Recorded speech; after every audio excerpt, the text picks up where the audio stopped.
देखा? Hello hello. हाँ sir, दिख रहा। दिख रहा है?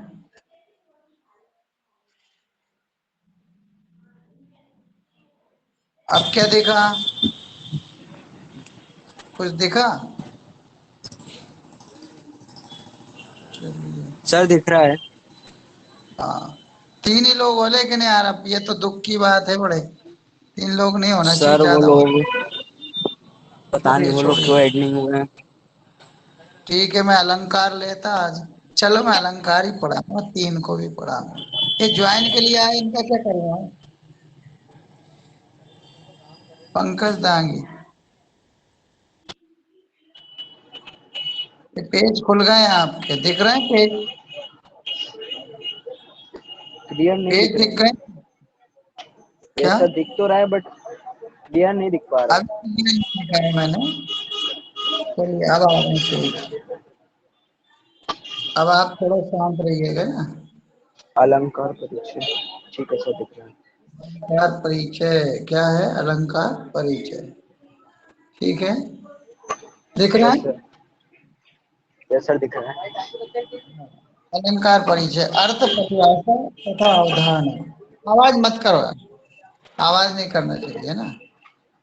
मैं थोड़ा सा इन्हें जोड़ लूं, दो लोग आए, दो। क्या करूं, जोड़ू इन्हें? जोड़ जोड़ू लीजिए सर। कैसे? जोड़ चलो, लीजिए सर। जोड़ जोड़ना पड़ेगा मुझे यार, एक तो जल्दी नहीं जुड़ते, उनमें यही दिक्कत है। कोई बात नहीं,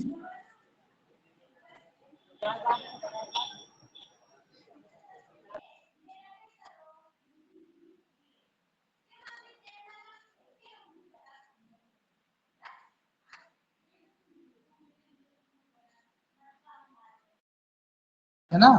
तो क्लास अब दिख गए सब? सब दिख गए ना? चलिए। शेयरिंग। यस सर, दिख रहा है। ठीक है, अब आवाज बंद करना, जब मैं पूछूं जब जवाब देना है ना। तो अलंकार परिचय है। अब इसमें अलंकार का अर्थ बताना, अलंकार की परिभाषा बताना और अलंकार की अवधारणा बताना। सबको दिख रहा है ना साफ साफ? चलिए, दिख रहा है वो तो कोई दिक्कत नहीं है।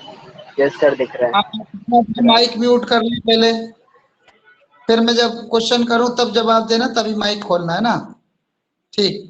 संस्कृत साहित्य में ऐसे आचार्य हुए हैं जो काव्य की आत्मा के विषय में विभिन्न विचार रखते हैं। संस्कृत के कुछ विद्वान या आचार्य, कुछ ऐसे स्कॉलर हुए हैं जो काव्य की आत्मा, कविता की आत्मा के विषय में विभिन्न अपने डिफरेंट डिफरेंट थॉट्स रखे हैं, विभिन्न विचार रखे हैं। हिंदी के प्रमुख कवि आचार्य केशव दास ने या केशव ने अलंकारों को काव्य का अनिवार्य गुण माना है। काव्य का अनिवार्य गुण माना है और उसी के विषय में लिखा है। यद्यपि सुजाति सुलक्षणी सुवरन सरस सुवृत, यद्यपि सुजाति सुलक्षणी सुवरन सरस सुवृत, भूषण बिनु न बिरजाई, कविता बनिता मित, कविता बनिता मित। ऐसा कहा। वस्तुतः अलंकार काव्य का भूषण। उन्होंने ये कहा कि जब तक सुजाति सुलक्षण और सुवर्णन और सरस सुवृत्त नहीं होगा, तब तक भूषण भी कविता अच्छी नहीं कर सकते। लेकिन भूषण ने तो कविता अच्छी की है, वो कोई अलग बात है ना। और भूषण का यह मतलब है आभूषण। आभूषण के बिना सुंदरता नहीं आ सकती, तो कविता में भी नहीं आ सकती। वस्तुतः अलंकार काव्य का आभूषण है, बिल्कुल गहना है, ज्वेलरी है, कविता को सजाने का एक साधन है। जिस प्रकार अलंकारों यानी गहनों से शरीर की शोभा या शारीरिक शोभा बढ़ती है, उसी प्रकार अलंकारों से काव्य की, कविता की, पोएम्स की शोभा बढ़ती है, ब्यूटीनेस बढ़ती है। अतः कहा गया है, काव्य शोभा करान, काव्य शोभा करान धर्मान लंकारान प्रचक्षते, धर्मान लंकारान प्रचक्षते, अर्थात काव्य की शोभा बढ़ाने वाले धर्म अलंकार कहलाते हैं। ये परिभाषा है काव्य की। क्या है? एक तो संस्कृत में है काव्य शोभा करान, काव्य शोभा करान संस्कृत की परिभाषा है। धर्मान अलंकारान प्रचक्षते, और हिंदी में परिभाषा बनती है इसकी, अर्थात काव्य की शोभा बढ़ाने वाले धर्म अलंकार कहलाते हैं। संस्कृत में अलंकार शब्द की व्युत्पत्ति की गई है।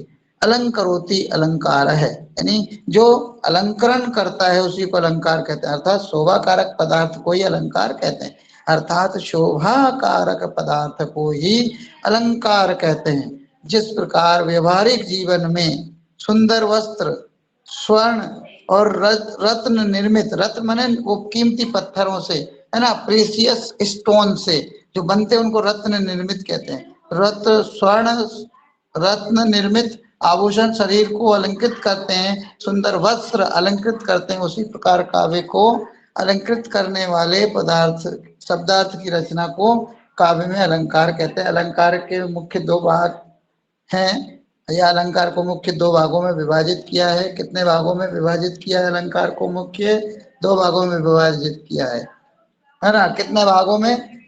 दो भागों में विभाजित किया है अलंकार को मुख्यतः, ठीक है। कितने भागों में? दो भागों में, यहाँ बताया गया। अलंकार को मुख्यतः दो भागों में विभाजित किया है। पहला भाग है शब्द अलंकार, दूसरा भाग है अर्थ अलंकार। अलंकार का तीसरा भेद भी होता है, वो होता है उभय अलंकार। क्या होता है? उभय अलंकार, ठीक है। क्या होता है? उभय अलंकार। तो अब तीनों के बारे में जानते हैं। शब्द अलंकार, कौन सा अलंकार? शब्द अलंकार। शब्द अलंकार में जहाँ काव्य में शब्दों के कारण, जहाँ काव्य में शब्दों के कारण चमत्कार आ जाता है वहां शब्द अलंकार होता है। जहाँ काव्य में शब्दों के कारण चमत्कार आ जाता है वहां शब्द अलंकार होता है। जहाँ काव्य में शब्दों के कारण चमत्कार आ जाता है, चमत्कार उत्पन्न होता है, वहां शब्द अलंकार होता है। चमत्कार का मतलब है कि यदि वह शब्द बदलकर उसके स्थान पर उसी अर्थ वाला दूसरा शब्द रख दें तो अलंकार नष्ट हो जाता है। मतलब उसका पर्यायवाची या सिनोनिम्स अगर हम दूसरा रख दें तो उसका जो अलंकार पैदा करने या चमत्कार पैदा करने की जो क्षमता है, ताकत है, पावर है, कैपेसिटी है, वो समाप्त हो जाएगी, खत्म हो जाएगी, उसका एंड हो जाएगा। इसलिए शब्द को बदलकर कभी भी मतलब अर्थ या शब्द का प्रभाव खत्म नहीं कर सकते। इसलिए अलंकार के लिए जरूरी है कि वो बिना शब्द को बदले अर्थ को उत्पन्न करे, शब्द को उत्पन्न करे। चलिए उदाहरण के लिए, शेष महेश गणेश दिनेश सुरेश ही जाई निरंतर गावे। क्या बोला मैंने? एक सवैया है, शेष महेश गणेश दिनेश सुरेश हूँ जाही निरंतर गावे। अब ये सारे के सारे शब्द हैं, इनके अगर हम पर्यायवाची यूज कर लें तो फिर वो जो अर्थ का शब्द का चमत्कार था वो समाप्त हो जाएगा। अब इसमें बताया है, अगर शेष के स्थान पर नाग रख दें, नीचे लिखा है शेष के स्थान पर नाग रख दें, नाग, है ना, ये नीचे बताए इनके सारे पर्यायवाची, है ना। चलिए नीचे पर्यायवाची बताए इनके। शेष के स्थान पर नाग, महेश के स्थान पर नहीं, महेश नहीं, गजेश के स्थान पर गणेश, महेश के स्थान पर ईश, दिनेश के स्थान पर प्रभाकर, सुरेशों के स्थान पर इंद्रहूं, और जाही जाही निरंतर निरंतर गावे गावे। ये तीन शब्द वैसे ही, लेकिन कुछ जो संज्ञाएं थी, नाउन्स थे, उनको बदला, उनके सिनोनिम्स को लिया, पर्यायवाची को लिया। तो शेष के स्थान पर नाग, गणेश के स्थान पर गजानन, महेश के स्थान पर ईश, दिनेश के स्थान पर प्रभाकर रखने से ये जो शब्द के कारण चमत्कार उत्पन्न हुआ था वो समाप्त हो गया। तो इसकी सुंदरता भी चली गई, इसमें कोई अलंकृति नहीं है, कोई ब्यूटीनेस नहीं है। ऊपर वाली लाइन है, शेष महेश गणेश दिनेश सुरेशम जाई निरंतर गावे, इसमें सुंदरता, इसमें अलंकार है। लेकिन नीचे वाले नाग गजानन ईश प्रभाकर इंद्रऊ जाई निरंतर गावे, नाग गजानन ईश प्रभाकर इंद्रऊ जाई निरंतर गावे कर दें तो वह चमत्कार नहीं दिखता है, चमत्कार समाप्त हो जाएगा, तो फिर अलंकार भी समाप्त हो जाएगा। इसलिए शेष महेश में शब्द अलंकार कहा जा सकता है, लेकिन नाग गजानन ईश प्रभाकर इंद्रऊ जाई निरंतर गावे में अलंकार नहीं कहा जा सकता। यही शब्द अलंकार को समझने का मीनिंग था, उद्देश्य था। अब अर्थ अलंकार, जहाँ चमत्कार का आधार अर्थ हो वह अर्थ अलंकार होता है। जहाँ कविता में चमत्कार जो है अर्थ उत्पन्न करे, अर्थ के कारण चमत्कार उत्पन्न हो, वहां की कविता की शोभा हमें किससे मिलती है? अर्थ अलंकार से। उदाहरण के लिए, नील कमल सी मुख प्रभा सरस सुधा से बोल, नील कमल सी मुख प्रभा, नीले कमल के समान मुख की चमक है, सो ग्लोनेस है, ग्लोनेस, ग्लोइंग है, और सरस सुधा से बोल, और मीठे अमृत जैसे बोल हैं, है ना, ये इसका मतलब निकला।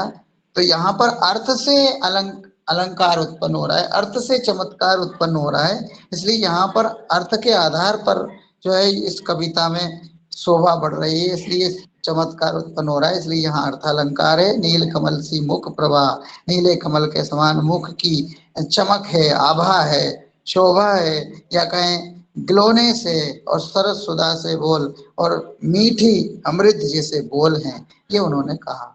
अभी मैंने पढ़ा नील कमल सी मुख प्रभा, सरस सुधा से बोल, ये हो गया अर्थ अलंकार। अब आता है उभय अलंकार, जहाँ शब्द अलंकार और अर्थ अलंकार दोनों की विशेषताएं पाई जाती है, वहाँ उभय अलंकार होता है।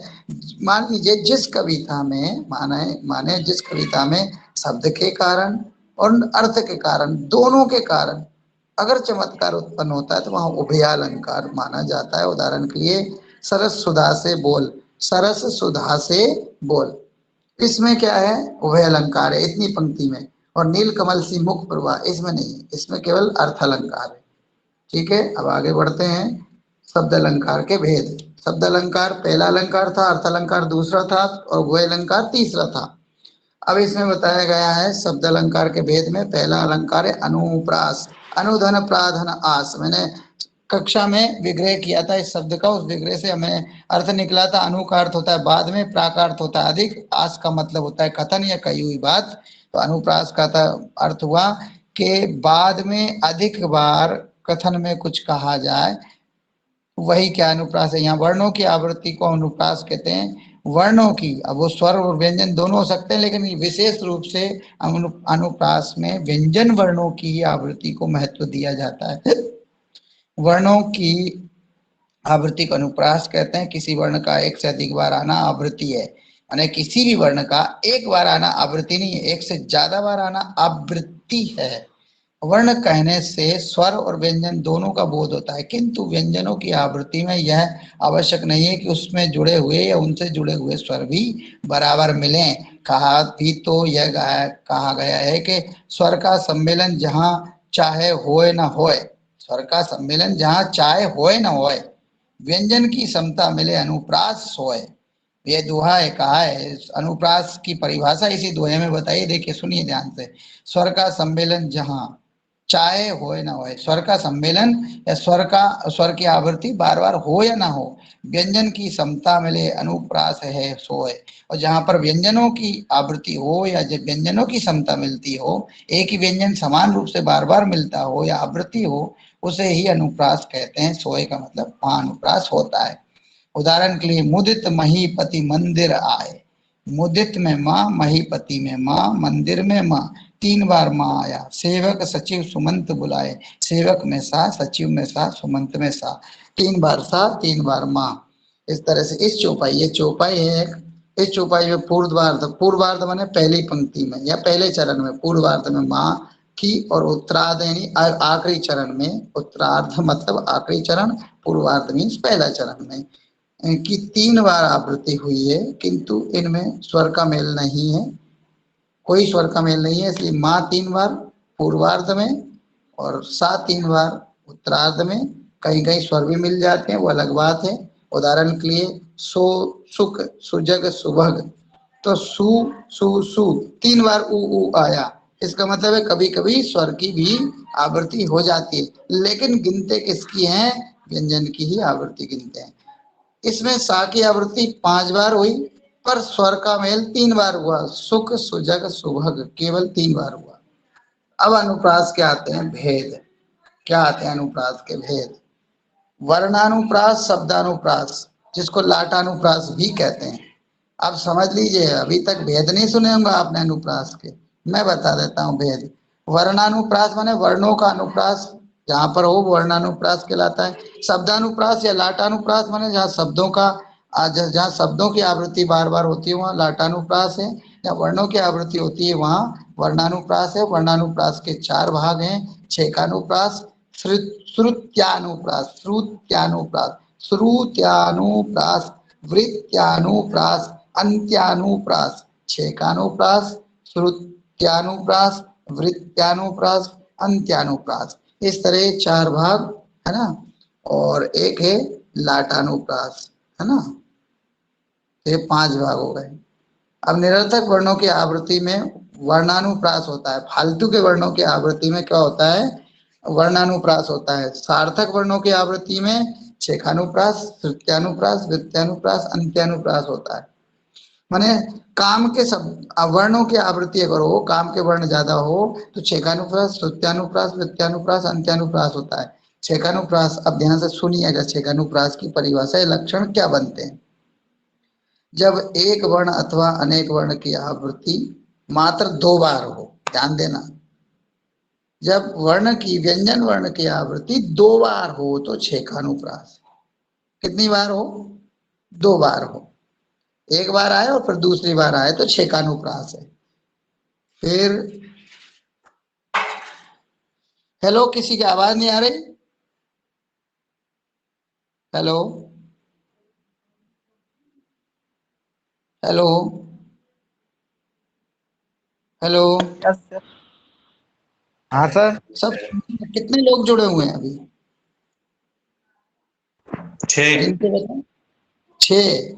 अरे रे, बड़ी विकट स्थिति में फिर से वेग जाऊंगा, फिर से निकालूंगा, क्योंकि कुछ लोगों को जोड़ना था मुझे। 6 लोग जुड़े हैं, बड़ी विकट स्थिति है। इतने के बाद भी मैंने पहले से बोल दिया था। फिर हाँ, सबको आ रही है आवाज? हेलो। यस सर, आ रही है। कौन बोल रहे हैं फिर से बोल। चलिए आगे, क्या बोल रहे थे छेकानुप्रास के बारे में? हेलो। छेकानुप्रास में क्या होता है, एक वर्ण 2 बार आ जाए बस, छेकानुप्रास है। 2 बार एक व्यंजन वर्ण 2 बार आए, जैसे प्रिय, प्रिया प्राण सुत सर्वस मोरे, प्रिया प्राण सुत सर्वस मोरे। यहाँ पा की आवृत्ति 2 बार हुए, छेकानुप्रास हो गया। वचन विनीत मधुर रघुवर के, तो वचन का वा, विनीत का वा 2 बार आया, छेकानुप्रास। हो जाता मन मुग्ध, मा 2 बार, और भावी, है ना, भक्ति भाव, मन मुग्ध भक्ति भाव, 2 जगह भाव और माँ है, छेकानुप्रास है। विविध सरोज सरोवर, सा 2 बार है, सा और रा, है ना, सरोवर का रा, सा 2 बार है ना। तो ये क्या हो गया, छेकानुप्रास। रसवती रसना करके कही, रा, सा और का, इनमें भी छेकानुप्रास। फिर आता है कथित थी कथनीय गुण वाली, का और था, इस करुणा कलित हृदय में क्यों विकल रागनी बजती, क्यों विकल रागनी बजती, इसमें का आया है। तो ये छेकानुप्रास के उदाहरण थे। किसके उदाहरण थे, छेकानुप्रास के। अब हम श्रुत्यानुप्रास पढ़ते हैं, जब बहुत से ऐसे वर्णों के प्रयोग मिले जिनका उच्चारण स्थान एक ही है, जिनका उच्चारण स्थान एक ही है। उच्चारण स्थान भी इसमें कभी पढ़ा चुका हूँ 10th में, वैसे फिर बता दूंगा कि या तो वो कंठ से निकलते हो सारे वर्ण, है ना, या वो वर्ण, हाँ, आवृत्ति 2 बार से अधिक होगी। ध्यान रखना, श्रुत्यानुप्रास में आवृत्ति अब 2 से ज्यादा बार हो जाएगी। और आवृत्ति में 2 वर्ण की आवृत्ति, जैसे दा वर्ण की आवृत्ति ज्यादा हुई और दा के बाद धा की भी आवृत्ति हो गई, तो एक ही स्थान से निकलने वाले। इसमें श्रुत्यानुप्रास में जैसे एक आ गया, जैसे ता दिन दान दीन धन धरनी, ता दिन दान दीन धन धरनी, दीन है धन धरनी। या ता की, ता भी दंत से पैदा होता है, दंत उसका उच्चारण स्थान है। दा का भी दंत उच्चारण स्थान है। ना का भी दंत उच्चारण स्थान है। धा का भी दंत उच्चारण स्थान है। इसलिए ये ता दा ना धा, ये सारे वर्ण एक ही उच्चारण स्थान से उत्पन्न होते हैं, इसलिए इसको श्रुत्यानुप्रास कहेंगे। जब बहुत से वर्ण, ऐसे वर्णों के प्रयोग मिले जिनका उच्चारण स्थान एक ही हो, ध्यान रखना, ऐसे वर्णों का प्रयोग मिले जिनका उच्चारण स्थान क्या हो, एक ही हो, ध्यान रखना, तो क्या कहलाएगा वो, श्रुत्यानुप्रास। अब वृत्त्यानुप्रास, या एक या अनेक वर्णों की आवृत्ति कई बार हो, वह वृत्त्यानुप्रास। जैसे सत्य सने शील सुख सागर, अब एक ही एक, निपट नीरव नंद निकेत में, क्या वृत्त्यानुप्रास है, वृत्ति आ गई है। सत्य स्नेह शील सुख सागर, निपट नीरव नंद निकेत, ध्वनिमय करके गिरी कंदरा, कलित कानन केली निकुंज, काका नाना, इस तरह के ये वृत्यानुप्रास, जहां अनेक वर्णों की आवृत्ति हो, जहां जिनका उच्चारण स्थान एक हो उन वर्णों की आवृत्ति होगी तो सुप्तानुप्रास, और अगर अनेक वर्णों की आवृत्ति होगी तो वृत्यानुप्रास, और केवल व्यंजन वर्णों की आवृत्ति 2 बार हो, केवल 2 बार हो तो छेकानुप्रास। और अंत्यानुप्रास, जहां पद्य के चरणों के अंतिम व्यंजन और उनसे मिले हुए स्वर ठीक समानता में मिले, वहां अंत्यानुप्रास, अंत में अनुप्रास हो। तुकबंदी, जिसे इसे तुक भी कहते हैं, तुकबंदी, जैसे रघुकुल रीत सदा चली आई, ई मिल रही, प्राण जाए पर वचन न जा ई, अंत में ई, अंत अंत में जो मिलते जाए, लेकिन ये ई तो स्वर है, स्वर का मेल नहीं, अनुप्रास व्यंजन का मेल होना चाहिए। तो यहाँ उदाहरण भी दिया हुआ है, क्या पद्य के चरणों के अंतिम व्यंजन और उनसे मिले हुए स्वर समान मिले, समानता में मिले, वहां अंत्यानुप्रास होता। अंत में, सबसे अंत में, फुल स्टॉप के पास के जो भी व्यंजन हैं, जो उन व्यंजनों पे लगी हुई मात्रा यानी स्वर हैं, वो सब समान मिले तो कहलाएगा अंत्यानुप्रास। जैसे ये चाटुकारी में चतुरता कुशलता, छल छद्म में आया, छल छद्म में। पांडित्य पर निंदा विषय में शूद्र सूरता है सद्म में आया। फिर में से में मिला, ये है अंत्यानुप्रास, में से में का मिलान। बस मौन में गंभीरता है बड़प्पन वेश में, जो बात है और कहीं नहीं वह है हमारे देश में। में 4 बार आया यानी अंत में है। अंत्यानुप्रास का मीनिंग ही क्या होता है, जब किसी काव्य में फुल स्टॉप के पास, पूर्ण विराम के पास या चरण के अंत में व्यंजन और व्यंजन में लगे हुए स्वरों का मेल एक समान मिले, समानता में मिले, वहां पर अंत्यानुप्रास होता है। और लाटानुप्रास, जब एक शब्द अथवा वाक्यांश की उसी अर्थ में आवृत्ति होती है किंतु तात्पर्य अथवा अन्वय में भेद है, वह लाटानुप्रास होता है। शब्द अर्थ आवृत्ति को होए एक संभास, तात्पर्य दूजो रहे सो लाटानुप्रास। देखिए यहां पर मांगी नाव न केवट आना, ध्यान दीजिए कोमा कहां लगा, मांगी नाव पे कोमा लगा, न केवट आना, मांगी नाव ना केवट आना।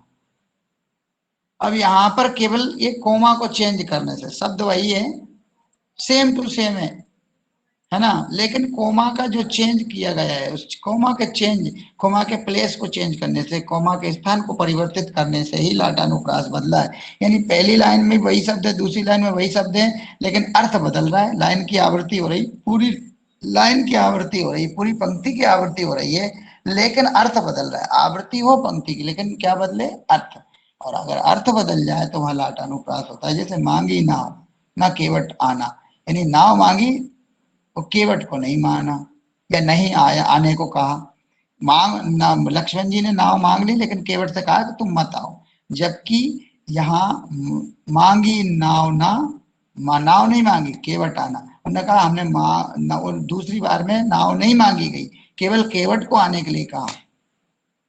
पहली बार में नाव मांगी, केवट को नहीं आने को कहा, दूसरी बार में नाव नहीं मांगी लेकिन केवट को आने के लिए कहा। और ये जो उसका पहला दुआ है, उसके लक्षण का लाटानुप्रास का, वो है शब्द अर्थ आवृत्ति को शब्द अर्थ आवृत्ति को होए एक संभास, यहाँ पे होए एक संभास ही यहाँ पे है।